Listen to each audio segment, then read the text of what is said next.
있고 그리고 계속 기억이 나네요, 그것도. 예, 기억해 보시면은 안종범 전 수석은 최순실을 모른다라고 계속 했었어요. 최순실과 자기는 직접 연락한 적이 없다. 그랬는데 지금 최순실 금고지기까지는 이제 이 연락한 정황이 나타나서 이번에 좀 의미 있게 받아볼 수 있을 것 같습니다. 야, 이게 진짜 저는 들어오기 전에 기사를 안 봐요. 여기 있는 분들 말을 듣고 스토리를 맞춰가 보거든요. 왜냐면 우리 시청자분들이 그렇게 한단 말이에요. 그 시청자한테 눈높이 맞추는 이런 환상적인 진행을 보셨나요? 처음 봤습니다. 예, 저도 처음 해보는 겁니다. 아니, 그런데 이게 36만 유로를 조 변호사님, 네. 36만 유로를 융자를 받습니다. 네. 융자를 받는데 어떻게 융자를 받냐 하면 강원도에 있는 정윤회 땅을 담보로 독일에서 융자를 받아요. 그렇죠. 이게 개인으로는 도저히 불가능합니다. 그러니까 국내에 있는 은행이 그것을 담보로 해갖고 신용장을 독일로 날려줘요. 그렇죠. 그리고 독일에서 18만 유로씩 두 번에 걸쳐서 36만 유로를 융자를 받습니다. 정윤회가. 네. 정유라가. 예. 개인이 도저히 불가능한 거거든요. 신용장을 그 기업들이 하는 거예요. 내가 국내 재산이 많으니 독일에서 사업을 그렇죠. 하려고 하니 신용장 보내서 융자해 주십시오. 이게 기업들이 하는 일이거든요. 그렇죠. 그러니까 근데 요 과정을 덴마크에 구금되자마자 기자들이 물어볼 때 이걸 설명을 해요. 네. 돈은 이렇게나 받았습니다. 난 깨끗합니다, 돈이. 네. 자기는 아무것도 모르는 데는 이 정유라가 이 과정은 자세히 설명을 합니다. 네.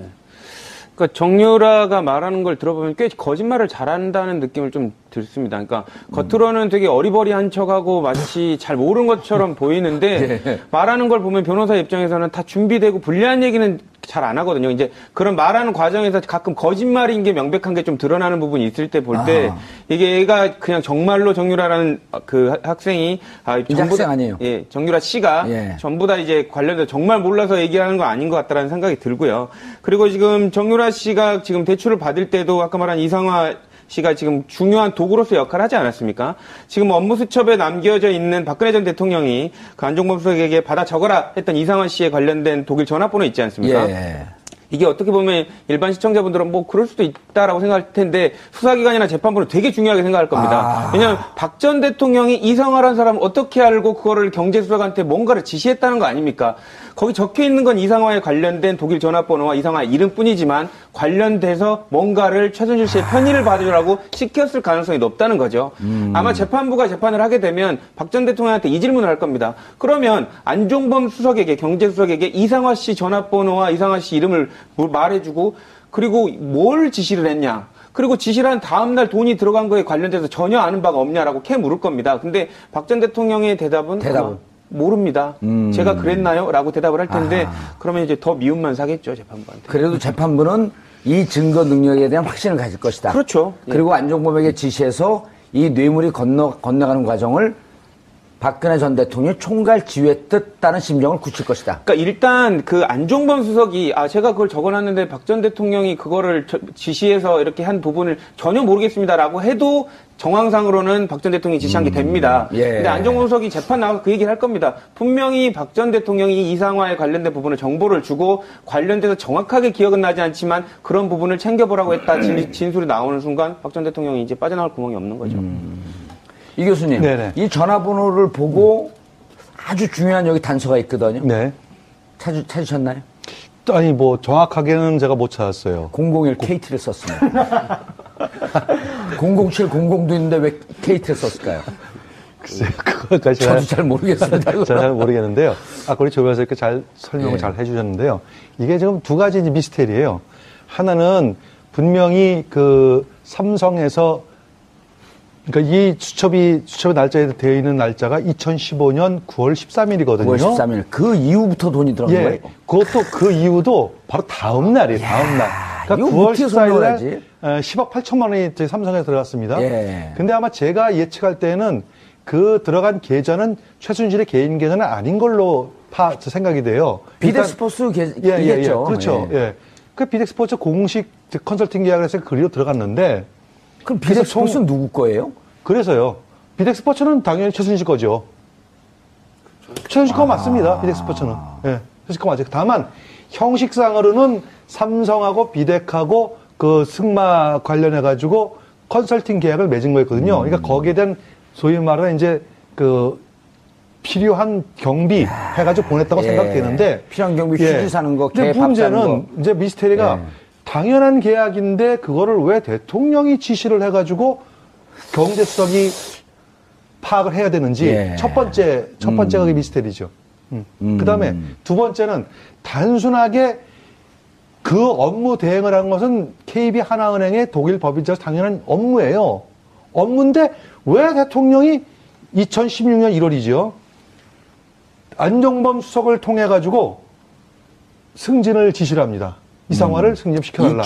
언제죠? 16년 1월 달이요. 2016년 1월. 네. 그때는 이상화 씨가 어디에 와서 했었죠. 국내에 들어와 있어가지고 삼성타운 지점장으로 근무할 때입니다. 아, 그리고 나서 이본부장이라고 하는 걸 만들어서 이본부장으로 그렇죠. 승진하는. 예. 근데 그것도 누굴 통해서 하냐면은 안종범 수석이 직접 KB은행장한테 지시한 게 아니라 누구한테 했냐면 정찬호 금융위 당시 금융위 부위원장.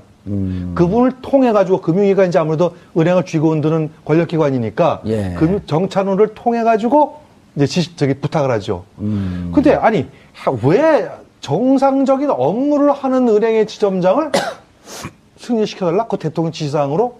이건 미스테리예요. 그래서 제가 볼 때는 두 가지를 추론할 수 있어요. 첫 번째는 그때 들어간 돈을 확실하게 삼성에 넣느냐 안 넣느냐 그걸 체크를 해봐라. 그러려면 그 체크를 누가 해야 되느냐? 당연히 독일 현지 법인장가 체크를 해야 되겠죠. 그 다음에 두 번째로 뭐가 문제냐면 아마 단순하게 업무를 위한 법인장이 아니고 아마 독일 내에 최순실의 자금을 본격적으로 세탁을 해준 중요한 인물이 아닐까. 오늘 많이 나가시네. 아니, 그렇잖아요. 근데 의혹만 제기하는 거죠. 저는 그렇죠, 그렇죠. 아니, 괜히 제가 저 뒤를 이어서 무상급식 받을까봐 걱정해야 돼. 아닙니다. 그래서 저는 이제 그런 추론이, 안 그러면 도저히 무슨 의혹이라고 꼭 붙이세요. 아니, 알겠습니다. 그래서 빠져나갑니다. 이런 의혹이 있습니다. 또 시키려고 하시네. 아까 이미 다 했는데. 이 의혹에다가 조금 더 이제 살을 붙여보면 의혹의 살이에요. 그러니까 그 이상화라는 인물을 중심으로 해서 좀 축이 생깁니다. 그러니까 유럽에서 활동하고 있는 고려대 출신 그리고 또 삼성 이들을 통해서 이제 사람들이 연결이 돼요. 그 꼭지점에 양혜경이라는 삼성전자 유럽 총괄본부장이 있고요. 그리고 그분도 고대 출신이죠. 네. 그리고 또 이 미얀마 대사로 가는 몇 개월 전만 해도 양혜경이라는 이름이 금기어였었는데. 그리고 미얀마 대사로 가는 유재경이라는 인물이 있어요. 그러니까 여기는 고려대 출신의 삼성전기. 언성기? 그런데 이제 그들하고 같이 선후배 이제 하나은행에 있지만 이상화는 이제 이들과 어떤 이 안에서 양혜경 그리고 그 이상화보다도 그 유재경이 더 선배인가요? 그 선후배는 제가 좀 하여튼 동문인데 선후배는 제가 좀 약간 모호한데 미얀마 대사로 가고 미얀마 대사 또 최순실씨가 박은 거 아니에요? 그렇죠. 그리고 그 미얀마 대사로 간 뒤에 제일 관건이 됐던 게 미얀마 K타운 사업이었잖아요. 그래서 기존 이렇게 얼토당토하는 사업을 해서 엄청난 돈을 거기다가 쏟아 부으려고 했는데 그게 이제 알려진 것이고 그리고 미얀마 대사 기존 대사를 까낼 때 무리수가 있었고 임명할 때도 또 무리수가 있었고 그리고 이런 패턴이 또 이란의 K타워에도 가고 그러니까 우리가 유재경 씨 기억나요? 공항에 들어서 사람 잘못 봤다 그러고 들어가자마자 바로 최순실 씨가 놓줬습니다. 우리 자백하고. 그러니까 이런 세계에 이렇게 들어오시면 안 되는 분이었는데 그 정도의 어떤 배짱도 없는 분이었는데 이렇게 근데 동문이시잖아요. 뭐 저까지 같이 이렇게 넘기시려고 그러십니까? 어쨌든 그렇게 이게 최순실 관련 비리가 글로벌 비리로 어떻게 확장되려고 했는지의 단초를 보여주는 그런 인물들입니다. 야, 이게 뭔가 진짜 증거가 아주 결정적인 스모킹 건이 찾아진 것 같아요. 그렇죠. 이제 당사자들 박 전 대통령 다 부인하고 있는데 주요 사람들이 있고 서로 한 행동들이 있지 않습니까? 이거 확인하는 게 한눈에 들어온 거 되게 쉽습니다. A4지 하나 놓고 사람들이 왔다 갔다 한 행동들을 화살표로 그려볼 때 많이 제일 교점에 와 있는 사람이 중심적인 역할을 한 부분이고요. 안 그러면 다 관여됐다고 볼 수 있는데 그 부분은 아까 그 기자님 말씀 주신 대로 금방 이렇게 쉽게 드러나는 부분이고 또 연결고리가 있기 때문에 재판부도 그렇고 검찰도 그렇고 이제는 확실히 좀 인지를 할 것 같습니다.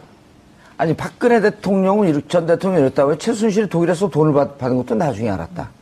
그럼 이것도 안종범 혼자 알아서 한 일이다? 그럼 받아적는 것도 혼자 받아줬고? 그래서 예. 제가 방금 말씀하신 대로 이 부분이 이제 가마 재판 과정에서 굉장히 핵심적인 어떤 공방으로 이어질 가능성이 예. 높습니다.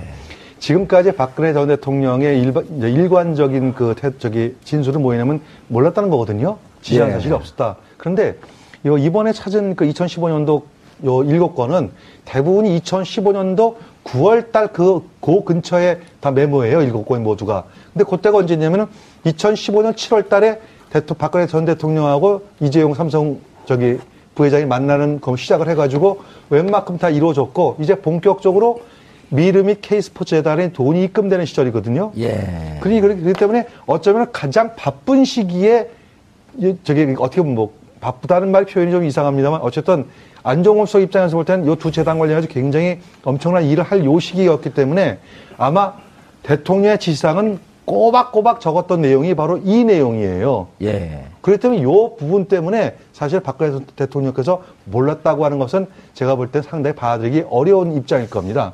예. 보통 이 정도 증거 나오면 항복하는데요. 보통 이제 저는 이제 궁금한 게 개인적으로 변호사로서 궁금한 게 이 변론의 방향을 치더라도 증거들이 너무 명확한데 계속 부인하면 아주 안 좋은 결과를 초래하거든요. 국민들도 그렇게 느끼고 계실 텐데 왜 이런 증거까지 나왔는데 전부 다 부인을 하는지 참 이해는 아니 70억 총 넘어간 게 얼마입니까? 70몇 억, 78억인가 잖아요. 87억. 예? 87억이에요. 예. 78억.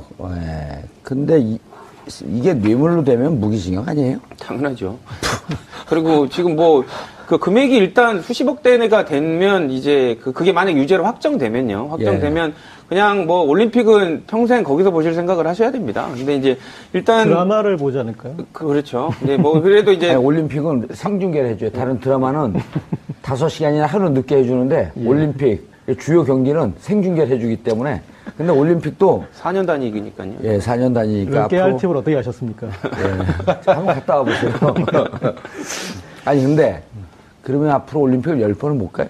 10번 못 보겠죠? 그건 모르겠습니다. 근데 다만 어쨌든 이 혐의들이 지금 되게 유력하게 지금 유죄인 것처럼 지금 그림이 그려지고 있지 않습니까? 예. 아니, 많이 흥분하셨어 보니까. 저는 왜 흥분하냐면요. 예. 그러니까 열심히 해가지고 본인이 반대되는 증거를 해서 밝히면 상관이 없는데 다 아니다라고 하니까 이 정도면 빠져나기 힘들죠 이제. 그죠. 약간 짜증나는 면도 있죠. 국민 입장에서. 그러니까 왜냐면 대놓고 거짓말한 것처럼 보이니까요. 이 정도면 제 생각에 좀 신의 영역인 것 같아요. 그러니까 신의 계시를 받았다. 이상화를 승진시키라는 계시를 받았으니까. 우주의 설명이 안 기운을 돼요. 그렇죠. 우주의 기운을 받은 게 아니라. 예. 그 당시에 16년 1월쯤에 그 안종범 수석이 김정태 하나은행장한테 직접 전화를 해서 이상화 씨 승진에 대해서 이렇게 압력을 건 통화 내용이 좀 있어요. 근데 예. 한번 읽어볼게요. 되게 재밌습니다. 예. 그 통화 내용 또 어떻게 파악이 됐어요, 이거는? 이거는 후배 기자가 파악한 건데. 예. 네. 자, 내가 언제 센터장 했다 나중에 본부장 승진시키라고 했습니까? 당장 승진시키세요. 무조건 빨리 하세요. 지금 이거 내 이득을 위해서 합니까? 그렇게 머리가 안 돌아갑니까? 라고 하나은행장한테 이런 식으로 통화를 했습니다. 근데 그게 통화 내용을 아마 나중에 이제 하나은행장 이제 본인이 이거에 대해서 그런 이제 정황 설명을 하면서 이렇게 얘기를 했을 거예요. 진술. 예. 녹취록은 아니고. 네네. 오. 이 정도로 노골적으로 계속 한 거죠. 그러니까 그만큼 정말 이 전화 받은 이상화라는 사람이 김정태 하나은행장이라고요? 예. 그럼 정말 조사했을 때 모욕적이었겠죠. 제출했을 가능성도 있어 보입니다. 남아 있었다면요. 예. 보통 요즘 전화 오면은 자동으로 녹음됩니다. 갤럭시 폰 같은 경우는 다 녹음을 해놓잖아요. 네, 그렇죠. 예? 예를 들어 우리는 출연료 협상할 때 출연료 얼마 준다고 나중에 무시하는 경우가 있거든요. 그래서 다 녹음을 해놓죠. 알겠습니다. 핵심은 야, 이거 예를 들어 가지고 이런 경우 있을 것 같아요. 아까 제가 말씀드렸듯이 지금 이 2015년 9월 14일 예. 10억 8천만 원을 필수해가지고 87억 원이 돈이 건너간단 말입니다. 예. 근데 이 돈을 과연 뇌물로 볼 것이냐, 뇌물로 보지 않을 것이냐에 대한 쟁점은 아직도 있어요. 이거는 재판을 좀 해봐야 됩니다. 왜냐하면 형식상으로는 분명히 컨설팅 계약을 맺고 거기에 대한 돈이 넘어갔기 때문에 이것을 뇌물로 볼 것이냐 말 것이냐 하는 부분은 상당히 논리적인 법정 공방이 치열할 거예요. 근데 이제 그럴 경우에도 예. 컨설팅의 내용이 무엇이었습니까라고 하는 것을 따지거든요. 그렇겠죠. 근데 컨설팅으로 위장했다라고 하는 게 나오게 되면 바로 뇌물이 되는 그렇죠. 거죠. 당연하죠. 예. 그래서 이제 이재용 특히 이 지금 진행하는 것은 어쨌든 이재용 부회장에 대한 이 공판 과정 중에서 이제 쭉 나오는 것들이거든요. 그래서 아마 삼성의 그 막강한 그 변호인들이 적극적으로 이것은 뇌물이 아니고 정상적인 계약에 의한 집행이다. 그렇게 아마 논리를 지금 펼 가능성이 있는데 여기에 이게 나온 거죠. 이 그렇죠. 수첩이. 그렇게 논리 펴고 이제 디펜스 그 변론하고 그러다가 그렇죠. 그다음 이제 강요로 몰고 가려고 그러는데 결정적인 게 나왔는데 그렇죠. 중앙일보 보도에 따르면 당시 동일의 최씨 모녀와 함께 있었던 A라고 하는 분은 이게 이제 2016년 그 보도인데요. 지난해 5월부터 그러니까 독일에 있었던 그 2015년 5월부터 독일에서 쓴 생활비 전액을 훗날 이때는 돈이 안 돌아왔을 때입니다. 5월이니까 훗날 코아스포스에 입금된 삼성전자의 지원금에서 인출해 갔다. 그 돈이 넘어간 시기는 그 6월 아닙니까? 네. 그러니까 훗날이라는 표현까지 썼단 말이에요. 이거 정확히 기억하고 있는 거죠, 이 정도면. 그렇죠. 아주 구체적으로 기억하고 있는 거죠. 그리고 최순실 씨가 그 돈을 대하는 그 마음가짐을 딱 볼 수 있는 부분인데요. 나는 삼성 돈을 써서 독일에서 체류해야 되는데 내 돈이 일단 나갔으니까 쓴 거 메꿔야겠다라는 생각 때문에 이제 관련된 부분을 다 메꿔 넣은 것이고요. 최순실 씨는 이런 부분을 봤을 때 삼성 돈 아니면 독일에 관련돼서 어떤 것도 하지 않았을 것이라는 추단도 되는 부분입니다. 그래서 그런 부분도 아까 그 재판부는 판단할 수 있을 것 같고요. 아까 지금 교수님이 그 말씀을 주신 거에 저는 약간의 반론을 좀 하면 재판부는 이거 100% 뇌물로 볼 겁니다. 제 생각으로는요. 왜냐하면 뇌물에 관련돼서는 대가관계와 받은 사람이 실질에 관련된 부분을 판단을 하거든요. 대가관계와 받은 사람이 정확히 실질적으로 누군가에 관련된 부분을 판단하는데 외형적으로는 회사죠. 근데 하지만 그거는 최순실이 갖고 있었던 마음대로 하는 무슨 구멍가게에 지나지 않았던 회사거든요. 무슨 법인이나 이런 것도 아니고. 그렇죠. 그렇기 때문에 재판부가 외형적으로 법인이 받았다는 거에는 의미를 안 두고 최순실이 받았다는 거에 의미를 둬버릴 가능성이 높습니다. 제 생각은 그렇습니다. 교수님 반론 제기할 생각 없어요? 아니요, 법률 전문가께서 이렇게 말씀하시니까 제가 비법률 전문가가 반론 제기한다긴 하기는 어려운 부분이 있죠. 정황상 그래도 그런데 제 반론 해도 됩니까? 예. 반론은 아니고요. 그냥 이제 그 평범한 비전문가 입장에서 볼 때는 그럼에도 불구하고 그 소위 말하는 그 의사 표시하고 계약 관계라는 게 있지 않습니까? 그 내막을 다 들어가 가지고 일일이 다 사용처를 모두 다 쓰는 걸 전부 다 영수증 처리하는데 거기에 물론 이제 애기 우유부터 시작해가지고 하다못해 강아지 사료까지도 거기 썼다라는 이제 그런 증언들이 나오는 건 사실이에요. 근데 그것이 지엽적인 것이고 대부분의 것들은 어떻게 썼다는 것들은 아마 영수증 조작해서 해놨을 겁니다. 그럼 재판부가 볼 때 작은 것까지로 가서 그걸 판단할 것인지 아니면 큰 틀에서 이거 썼다라고 받아들일 가능성은 없지 않나. 무작정되고 다 그 최순실이 갖고 있던 회사로 들어갔기 때문에 최순실이 받은 뇌물이다. 이렇게 판단하는 것은 제가 볼 때는 좀 무리가 있지 않나 생각이 듭니다. 근데 지엽적인 것의 확장일 수도 있겠지만 이를테면 이 정유라의 남자친구, 그러니까 사실혼 관계에 있던 남자친구까지 불러들여서 거기에 정확하게 임금이라 보기엔 좀 애매하고 어쨌든 쓸 수 있는 용돈 정도로 이렇게 입금했던 그런 영역까지 다 있어가지고 분명히 이제 사적으로 아주 우리가 용인할 수 있는 어떤 그런 범위를 넘어서서 유용을 했던 계좌인 게 나타나면 이것은 사실상의 이 법인은 이제 최순실 씨의 어떤 개인 법인이다 이렇게 유권 해석은 충분히 할 수 있을 것 같습니다. 정유라 씨 얘기도 좀 나눠봐야 될 것 같은데요. 이제 이렇게 되면 이게 구체적으로 돈이 이제 넘어간 게 확인이 됐고 예를 들어서 비덱스포스에 정유라 씨도 이사로 있는 거 아닌가요? 그거는 제가 확인을 못해요. 처음에 이렇게 법인을 만들 때. 그래가지고 만들 때 한 달에 있었죠. 640만 원씩인가 630만 원씩 급여도 나갔습니다. 정유라 명의로. 신주평 씨. 거기는 이제 그 남편 그 사실혼 관계에 있는 분이고 그러면은 만약 정유라 씨가 이 비덱스포스에서 월급을 받았다고 한다면 비덱스포스와 삼성과의 관계를 알고 있냐 추궁할 수 있을 거 아니에요. 근데 이제 정유라는 시종일관 모든 문제에 대해서 본인의 그 대학의 전공 수업 나는 그런 걸 듣는지도 본인이 그런 학생인지도 모르고 있었던 식으로 이렇게 계속 모른다라고 하고 있어서 그래서 이제 어떤 또 명의가 쓰인 부분들이 또 있고 그렇게 지분까지 이제 들어가 있는 그런 부분도 있긴 하지만 계속 그런 좀 이제 부인으로 일관해서 뭐 그게 처벌을 떠나서 정유라로부터 어떤 다른 내용이 밝혀지기는 그렇게 쉽지는 않을 것 같습니다. 그런데 이게 이제 지금 문제가 되고 있는 게 뭐냐면 정유라 씨 구속영장을 재청구할 것이냐 말 것이냐 했는데 지금 이제 김병욱 더불어민주당 의원이 13일 며칠 안 됐죠. 교육부로부터 제출받은 자료를 보게 되면 정유라 씨가 귀국하면서 얘기했던 게 지금 다 또 거짓말로 드러났단 말이에요. 네. 자기는 전공이 뭔지도 모른다. 언제 학교 간다 그랬냐. 엄마가 다 했다. 그런데 여기 보게 되면 교수님하고 주고받은 메일 중에서 안녕하세요. 체육과학부 몇몇몇 학번 정유라 학생입니다. 본인이 보낸 이메일이에요. 이거 누가 보냈죠 그럼? 이상화 씨가 보냈나요? 그러니까 이런 걸 갖고 검찰은 사실은 거짓말을 한 것을 있다라고 하는 것을 거짓말한 것을 들이대면서 이런 것도 모른다고 하니 증거인멸의 위험이 있는 거 아닙니까?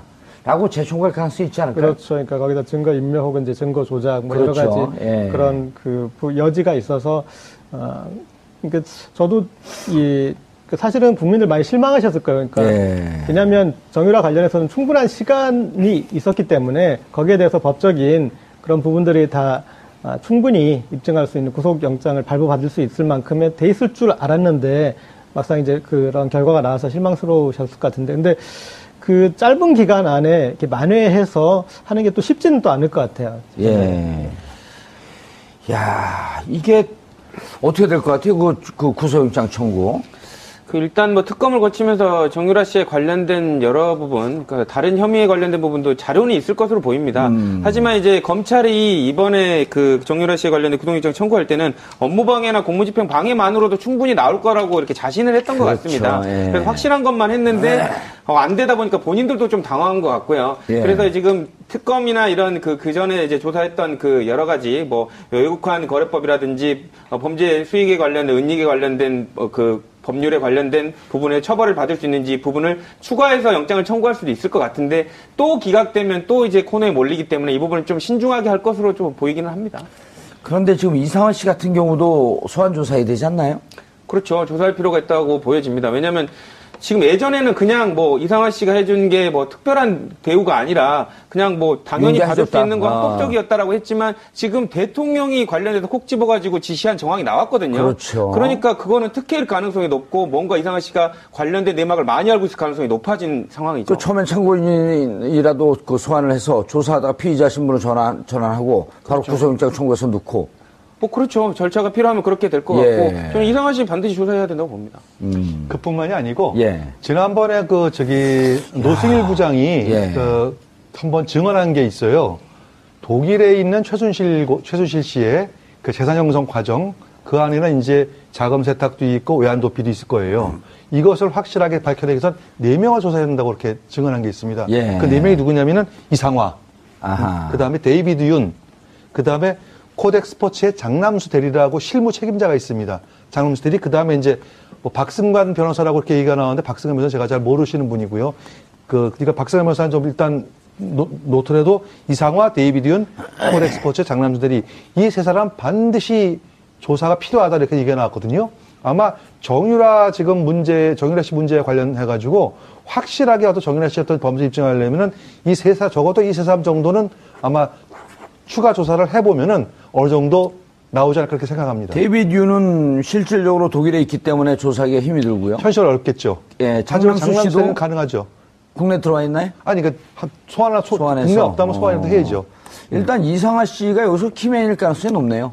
그렇죠. 예. 근데 키맨인데 제가 볼 때는 오히려 코덱 스포츠의 장남수 대리가 더 키맨이 아닐까 싶습니다. 예. 아니, 그러니까 이상화 씨, 장남수 대리가 만약 독일에 있다고 한다면 지금 당장 소환하기가 힘이 되니까 이상화 씨를 조사하는 과정에서 말이 예를 들어서 앞뒤 안 맞는다고 하게 되면 장남수 대리하고 둘을 뭐 대질시키면서 이제 확인해 보면 될 거고. 그러니까 일단 이상화 씨를 소환해야 되겠네요. 저는 이상화 씨를 왜 조사해야 된다고 생각하냐면요. 이상화 씨가 진급이 빠른 것도 이상하지만 없는 자리를 만들면서까지 저렇게 강압적으로 승진을 시키라고 했던 이유. 뭔가 최순실 씨가 많이 꼭 챙겨줘야 될 만큼 많은 비밀을 알고 있어서 뭔가 치적을 좀 이렇게 해줘야 될 상황이 아니었나. 예. 그러니까 해외에서 돌아가는 돈의 시스템이나 흐름을 알고 있을 가능성이 되게 높은 인물 중에 하나죠. 그러니까 이상화 씨 이상해.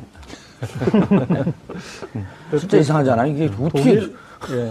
독일에서의 그 과정을 다시 이제 좀 복귀해 보면 예. 독일이란 나라가 사실은 비자금을 운용하기에 상당히 불리한 나라. 어려운 나라죠. 그리고 그런 이제 비자금에 대해서 독일이 민감한 것은 독일은 이제 그 비자금의 문제를 우리는 이제 어떤 정치 비리나 그런 차원으로 접근하는데 거기 독일은 그거 이상을 플러스해서 테러 자금으로 또 볼 수 있기 때문에 그래서 비자금에 대해서 상당히 제도가 까다롭습니다. 그래서 돈이 숨을 수 있는 어떤 그런 맞아요, 수 있는 나라는 아닙니다. 그런데 거기서 최순실 씨가 거기에서 이제 예전에 독일에 살았기 때문에 독일로 갔는데 그 독일에서 그런 문제를 해결할 때는 훨씬 더 복잡한 제도들의 문제를 풀어줬어야 되는데 그럴 때 그 이상화를 비롯한 고려대 삼성팀의 역할을 좀 유추해 볼 수 있는 거죠. 그러니까 비덱스포츠 같은 경우도 사실은 이 처음 설립 과정을 보면은 독일에서 그러니까 빨리 법인을 빨리 진행을 해야 되는데 그 빨리 하기 위해서 과정을 어떻게 했냐면 이미 만들어진 페이퍼 컴퍼니를 사요. 그러니까 페이퍼 컴퍼니를 만드는 게 아니라 페이퍼 컴퍼니를 사가지고 그것을 이렇게 이제 여러 형태로 변형해서 사용하는 이제 그런 방식을 사용하는데 그래서 어떤 그 구조를 만들고 법인을 세우고 하는 이런 그 과정에서 이상화 씨가 중심적인 역할을 했다라고밖에 볼 수 없고 여기에 있는 그 박 변호사가 아마 삼성하고 이렇게 계약하고 저기 할 때 최순실 씨 쪽으로 이렇게 대행했던 그분을 말씀하시는 것 같은데 이분에 대해서도 어떤 식으로든 조사가 좀 필요할 것 같습니다. 예. 그런데 이제 문제는 이제 제가 왜 이상화 씨 말고 장남수 대리를 계속 언급하냐면은 이상화 씨하고 장남수 대리하고 수상한 여행을 한 서너 번 해요. 국내에도 들어오고 그리고 인천하고 프랑크푸르트를 왔다 갔다 하면서 꼭 두 사람이 동행을 합니다. 이상화 씨와 장남수 대리. 그 다음에 특히 아까 저희 고재열 기자님 하신 말씀 중에서 독일은 굉장히 자금 세탁에서 엄격하게 처리를 하거든요. 우리나라처럼 그렇게 단속 처리하지 않습니다. 말씀하시듯이 테러 자금 때문이거든요. 그런데 그래서 프랑크푸르트하고 덴마크의 올보리를 왔다 갔다 한 것도 다 두 사람이 바로 이상화 씨하고 장남수 대리하고. 정유라 씨가 숨어 있었던. 네. 거기를 두 사람이 또 같이 왔다 갔다 합니다. 그러니까 제가 볼 때는 이상화 씨는 아마 금융에 관련된 전문가니까 아마 덴마크의 어떤 은행이 됐든 어떤 금융과 관련해가지고 그 시스템을 알아보기에 간 거고 실제 돈을 움직인 것은 아마 장남수가 아니가 이런 그냥 추측해보는 거죠. 그리고 어쨌든 비덱스포스에 돈을 넣는 과정에서는 돈을 꽂게끔 지시하는 등등의 과정은 이상화 씨가 실무 작업을 했을 거고. 그렇죠. 일단 비덱스포스로 돈이 들어오게 되면 운영권은 장남수 대리가 갖고 있었을 개연성이 높겠다. 그렇기 때문에 실제 돈이 개연성이 높네요. 움직이고 하는 것들에 대해서는 아마 장남수가 더 많이 알고 그래서 실제로 독일 또는 덴마크에 있을 것으로 예상되는 그 해외로 자금을 도피했다면은 그 실제적인 그 모든 규모라든지 그런 것들은 아마 장남수 대리가 좀 알고 있지 않을까 그런 추정을 해봅니다. 이쯤 되면 어디에서 걸더라도 정유라 씨를 다시 재청구할 수 있는 길이 열리지 않을까? 예를 들어서 이대 같은 경우도 난 모른다, 꽈도 모른다 했는데 지금 거짓말이 드러났단 말이에요. 그렇죠. 그럼 비덱스포스에 돈 꽂는 과정에서 이상화 씨가 개입하고 그리고 이상화 씨 들어와서 실질적으로 이상화 씨 같은 경우는 여기서 자기가 모든 것을 독박을 쓰고 무슨 태극기 깃발을 휘두르면서 투사도 아닌데 내가 모든 거 다 책임지겠어 이럴 상황이 아니잖아요. 그렇죠. 자기는 시키는 대로 좀 도와줬고 승진 좀 했을 뿐인데 너가 책임져야 된다고 하게 되면 얘기하지 않을까 지금에는? 지금 조사하면 그래도 순순히는 안 얘기할 걸로 보입니다. 왜냐면 어쨌든 지금 재판이 진행되고 있는데 괜히 엮이기 싫으니까 자기는 위법적인 부분을 가담 안 했다고 얘기를 할 텐데 어쨌든 이제 재판부나 수사기관은 그렇게 따져 묻겠죠. 이게 정황상 너무 엮여 있을 가능성이 높으니까요. 이 번호가 나왔으면요, 변호사님, 이 번호가 나왔으면 이 번호와 통화한 전화를 조회했으면 되잖아요. 그렇죠. 통화 기록 조회하면 국내에서 누가 여기 통화됐는지 나올 거 아닙니까? 그렇죠? 네. 그럼 국내에 있을 때 안종범 씨하고 통화한 기록, 혹은 또 국내에 있을 때 장시호나 누구 등등과 연락된 기록 이렇게 되게 되면 그 전화번호를 중심으로 해갖고 거미줄이 또 펼쳐질 거 아니에요. 그렇죠. 근데 아마 대포폰 썼을 겁니다. 최순실 씨가 대포폰을 쓰라고 하지, 그래도 안 알려진 대포폰으로 다 활용했을 것 같고요. 그리고 최순실 씨 지위에 있는 사람들 안종범은요? 안종범도 대포폰을 썼을까요? 저는 개인적으로는 그렇게 생각합니다. 아니, 대포폰 쓰라고 그 노트에는 없잖아요, 지시사항이. 근데 그 대포폰을 썼더라도 저희 시사인에서 파악한 대포폰 번호들이 있어요. 그리고 대포폰을 쓰더라도. 시사인 얘기 안 하면 안 돼요? 네. 이게 다 시사인에 탁탁 걸려요. 네. 그런데 그 대포폰 쓴 기간들이 한 6개월 정도씩은 돼요. 그러니까 아무리 대포폰이라도 너무 자주 바꾸지 못한 그렇죠. 거예요. 맞습니다. 예. 예. 그래서 이제 그리고 거기에 이렇게 걸리는 번호들이 있고 그 뒤에 또 장시호 씨가 또 알려주고 하고 그래가지고 몇 개 있어서 그거랑 또 비교해 보면은 어느 정도 그런 통화 횟수나 뭐 그런 것들은 복원할 수는 또 있을 것 같습니다. 대포폰 대 대포폰을 쓰게 되면 뭐 추적을 못 하겠지만 001이라고 하는 이 전화 이상화 그 49-어쩌고 하는 전화 이상한 전화번호 나왔기 때문에 여기와 국내 통화한 기록을 쭉 거미줄처럼 찾아내서 그 조회를 하게 되면 누구 전화가 걸려 있는지 나올 거 아닙니까? 수사를 할 때 제일 그 중요한 게 한 번호만 픽스돼 있으면 됩니다. 그렇죠. 한 번호 픽스돼 있잖아요. 있으면 겹치는 번호가 반드시 한 명은 있거든요. 예. 그러니까 그런 부분들을 조회내면 이제 그 연결고리를 찾을 수가 있죠. 근데 아까 말씀 주신 대로 둘 다 대포폰이면 픽스가 안 돼 있으니까 확인을 못 여기 하는데 나와 있단 말이야. 자, 그런데 여기 나와 있는데 요날 전화번호를 받고 안종범 수석의 전화번호가 이쪽으로 갔어요. 그리고 간 다음에 누군가에게 또 전화를 해 이분이 이상하가 그 전화를 했는데 이 전화한 내용 중에 한 명이라도 삼성 임원이 나오게 되면 끝나는 거 아니에요. 그렇죠. 아주 개연성이 높거나 그 예. 업무에 관련된 사람이 했으면 뭐 비검찰이 만주 변호사도 이 정도 하는데 이거 검찰이 이거 조회 못 할까요? 그러니까 아마 생각을 하고 있을 겁니다. 그래서 이제 의지가 있으면 이상하 씨를 부를 텐데 뭐 예. 제가 검찰이었으면 당연히 이상하 씨를 제일 아니 먼저 부르지 불렀을 않아도 것 이건 전화번호가 나왔기 때문에 KT 해갖고 001 KT 아니에요. 내가 아까 KT 그래서 얘기한 거예요. KT 수양력이 다 나오는 거죠. 어떻게 전화가 됐는지 전후로 해서. 그렇죠. 그리고 돈 들어가는 날 전후로 해서 삼성과 통화된 내용이 있었다? 그럼 나오는 거죠. 특검 수사관으로 가셨어야 되는데. 예. 제가 수상한 사람입니다. 아니, 그래서 요 번호가 있기 때문에 예, 예. 이 번호 통화 내용만 조회하면 다 나오는 거죠. 나오죠. 예. 예. 예, 나오는데 그럼에도 불구하고 검찰은 굉장히 신중할 수밖에 없는 게 예. 업무상으로 연락은 누구나 할 수 있어요. 음.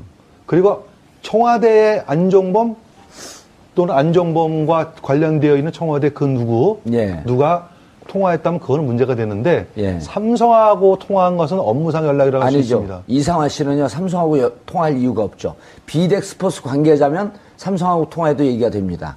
왜 은행 관계자가 삼성하고 전화를 하죠? 입금을 했는데 입금 확인 좀 해달라고 할 수 있지 않을까요? 은행에 입금하고 입금을 확인해달라고 은행장도로 전화해요? 바로 다음 날이에요, 다음 날. 이거 그러니까 9월 어떻게 14일 설명을 날 하지? 10억 8천만 원이 저희 삼성에 들어갔습니다. 예. 근데 아마 제가 예측할 때는 그 들어간 계좌는 최순실의 개인 계좌는 아닌 걸로 생각이 돼요. 비덱스포스 계좌겠죠. 그렇죠. 예. 그 비덱스포츠 공식 컨설팅 계약을 해서 그리로 들어갔는데. 그럼 비덱스포스는 누구 거예요? 그래서요. 비덱스포츠는 당연히 최순실 거죠. 최순실 거 맞습니다. 비덱스포츠는. 예. 최순실 거 맞아요. 다만 형식상으로는 삼성하고 비덱하고 그 승마 관련해가지고 컨설팅 계약을 맺은 거였거든요. 그러니까 거기에 대한 소위 말하는 이제 그 필요한 경비 해가지고 보냈다고 생각되는데. 필요한 경비 휴지 사는 거, 근데 개 밥 사는 거. 문제는 이제 미스테리가 당연한 계약인데 그거를 왜 대통령이 지시를 해가지고 경제수석이 파악을 해야 되는지 첫 번째가 그게 미스테리죠. 그 다음에 두 번째는 단순하게 그 업무 대행을 한 것은 KB 하나은행의 독일 법인자로 당연한 업무예요. 업무인데 왜 대통령이 2016년 1월이죠. 안종범 수석을 통해 가지고 승진을 지시를 합니다. 이상화를 승진시켜달라. 언제죠? 16년 1월 달이요. 2016년 1월. 네. 그때는 이상화 씨가 어디 와서 했었죠. 국내에 들어와 있어가지고 삼성타운 지점장으로 근무할 때입니다. 아, 그리고 나서 이 본부장이라고 하는 걸 만들어서 이 본부장을 그렇죠. 승진하는. 예. 근데 그것도 누굴 통해서 하냐면은 안종범 수석이 직접 KB은행장한테 지시한 게 아니라 누구한테 했냐면 정찬호 당시 금융위 부위원장. 그분을 통해 가지고 금융위가 이제 아무래도 은행을 쥐고 흔드는 권력기관이니까 정찬호를 통해 가지고 이제 부탁을 하죠. 근데 아니 왜 정상적인 업무를 하는 은행의 지점장을 승진시켜달라? 그 대통령 지시사항으로? 이건 미스테리예요. 그래서 제가 볼 때는 두 가지를 추론할 수 있어요. 첫 번째는 그때 들어간 돈을 확실하게 삼성에 넣느냐 안 넣느냐 그걸 체크를 해봐라. 그러려면 그 체크를 누가 해야 되느냐? 당연히 독일 현지 법인장가 체크를 해야 되겠죠. 그 다음에 두 번째로 뭐가 문제냐면 아마 단순하게 업무를 위한 법인장이 아니고 아마 독일 내에 최순실의 자금을 본격적으로 세탁을 해준 중요한 인물이 아닐까. 오늘 많이 나가시네.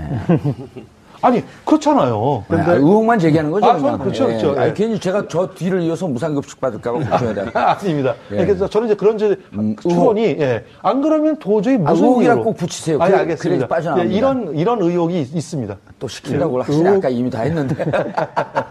이 의혹에다가 조금 예. 더 이제 살을 붙여보면 의혹의 살이에요. 예. 그러니까 그 이상화라는 인물을 중심으로 해서 좀 축이 생깁니다. 예. 그러니까 유럽에서 활동하고 있는 고려대 출신 그리고 또 삼성 예. 이들을 통해서 이제 사람들이 연결이 돼요. 그 꼭지점에 양혜경이라는 삼성전자 유럽 총괄본부장이 있고요. 예. 그리고 그분도 고대 출신이죠. 네. 그리고 예. 또 이 미얀마 대사로 가는 몇 개월 전만 해도 양혜경이라는 이름이 금기어였었는데. 네. 예. 그리고 미얀마 대사로 가는 유재경이라는 인물이 있어요. 예. 그러니까 여기는 고려대 출신의 삼성전기. 예. 언성기? 예.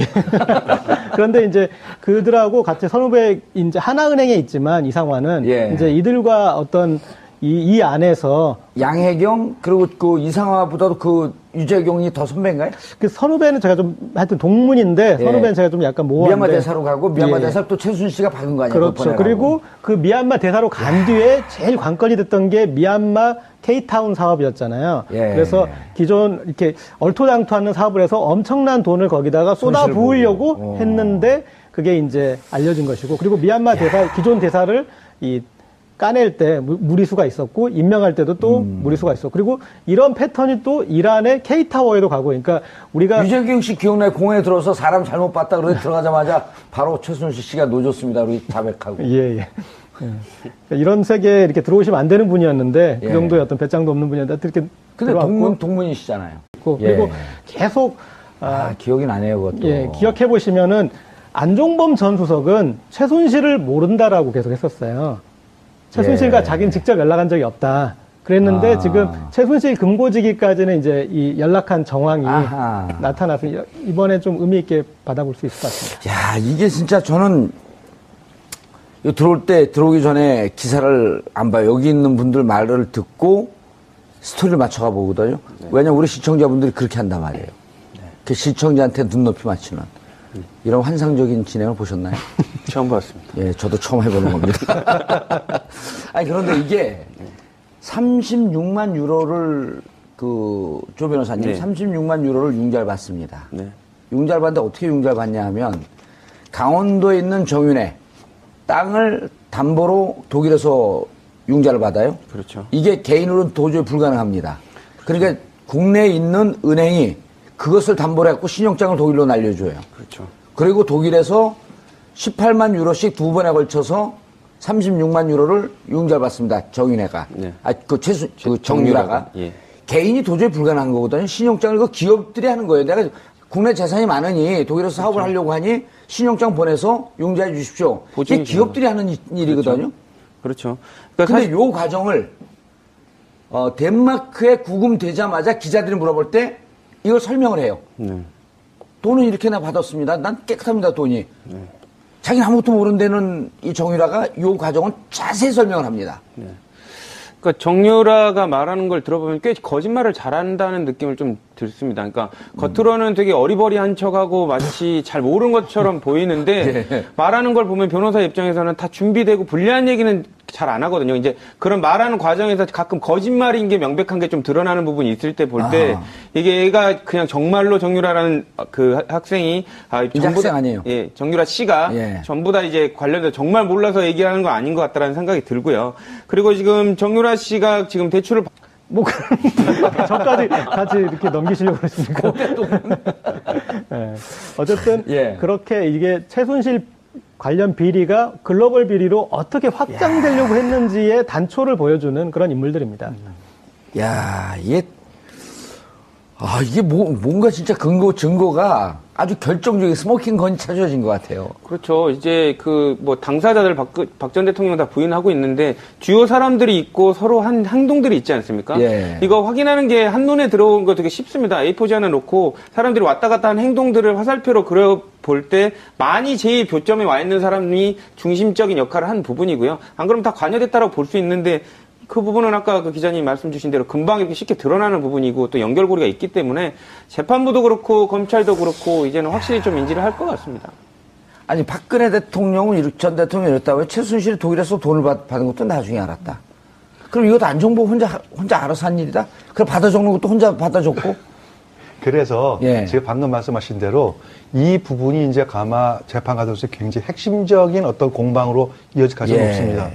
지금까지 박근혜 전 대통령의 일관적인 진술은 뭐냐면 몰랐다는 거거든요. 지시한 예. 사실이 없었다. 그런데 이번에 찾은 그 2015년도 요 7건은 대부분이 2015년도 9월 달 그 근처에 다 메모예요. 7건 모두가. 근데 그때가 언제냐면은 2015년 7월 달에 박근혜 전 대통령하고 이재용 삼성 부회장이 만나는 거 시작을 해가지고 웬만큼 다 이루어졌고 이제 본격적으로 미르 및 K스포츠 재단에 돈이 입금되는 시절이거든요. 예. 그렇기 때문에 어쩌면 가장 바쁜 시기에 어떻게 보면 뭐 바쁘다는 말 표현이 좀 이상합니다만 어쨌든 안종범 수석 입장에서 볼 때는 이 두 재단 관련해서 굉장히 엄청난 일을 할 요 시기였기 때문에 아마 대통령의 지시사항은 꼬박꼬박 적었던 내용이 바로 이 내용이에요. 예. 그렇기 때문에 이 부분 때문에 사실 박근혜 대통령께서 몰랐다고 하는 것은 제가 볼 때 상당히 받아들이기 어려운 입장일 겁니다.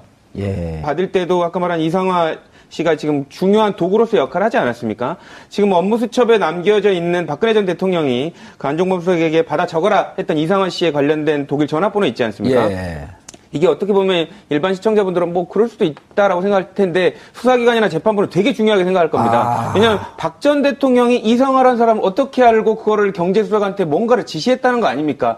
거기 적혀 있는 건 이상화에 관련된 독일 전화번호와 이상화 이름뿐이지만 관련돼서 뭔가를 최순실 씨의 편의를 받으라고 시켰을 가능성이 높다는 거죠.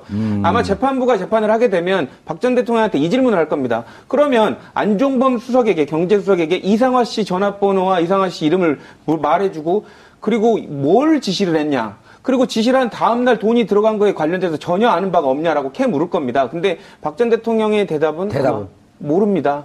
제가 그랬나요? 라고 대답을 할 텐데 그러면 이제 더 미움만 사겠죠, 재판부한테. 그래도 재판부는 이 증거 능력에 대한 확신을 가질 것이다. 그렇죠. 그리고 안종범에게 지시해서 이 뇌물이 건너가는 과정을 박근혜 전 대통령이 총괄 지휘했다는 심정을 굳힐 것이다. 그러니까 일단 그 안종범 수석이 제가 그걸 적어놨는데 박 전 대통령이 그거를 지시해서 이렇게 한 부분을 전혀 모르겠습니다라고 해도 정황상으로는 박 전 대통령이 지시한 게 됩니다. 예. 근데 안종범 수석이 재판 나와서 그 얘기를 할 겁니다. 분명히 박 전 대통령이 이상화에 관련된 부분을 정보를 주고 관련돼서 정확하게 기억은 나지 않지만 그런 부분을 챙겨보라고 했다 진술이 나오는 순간 박 전 대통령이 이제 빠져나갈 구멍이 없는 거죠.